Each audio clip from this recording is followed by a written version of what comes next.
বাংলাদেশি রোগীদের চিকিৎসা না দেওয়ার ঘোষণা দিয়েছে কলকাতার জে.এন. রায় হাসপাতাল।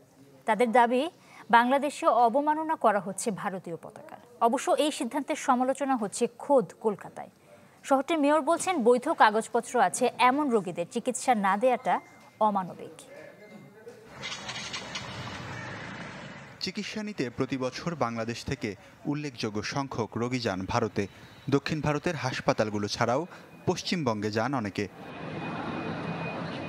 সম্প্রতি উত্তর কলকাতার একটি হাসপাতাল ঘোষণা দিয়েছে তারা বাংলাদেশিদের আর চিকিৎসা দেবে না। জে.এন. রায় নামে হাসপাতালটি দাবি করছে বাংলাদেশে ভারতীয় পতাকার অবমাননা হয়েছে, তাই এমন সিদ্ধান্ত নিয়েছে তারা।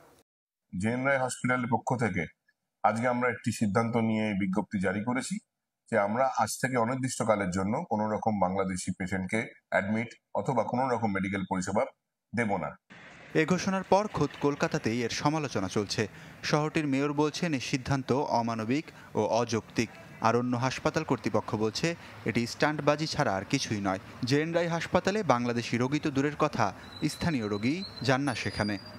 একটা মানুষ যদি অসুস্থ হয়ে যায়, সে আমার শত্রু হলেও আমি তাকে সুস্থ করব। এটা হচ্ছে একটা ডাক্তারের ধর্ম, একটা চিকিৎসকের ধর্ম, একটা চিকিৎসা কেন্দ্রের ধর্ম। সুতরাং সেখানে আমাদের মানবিকতায় হবে না। আমার যে ধরুন আমাকে একটা লোক খুন করতে এসছে, তাকেও যদি চিকিৎসার দরকার তাকে চিকিৎসা দিতে হবে। এদিকে পশ্চিমবঙ্গের জনপ্রিয় কবি ও গীতিকার শ্রীজাত বন্দ্যোপাধ্যায়ের লেখা একটি কবিতাও সমালোচনার জন্ম দিয়েছে।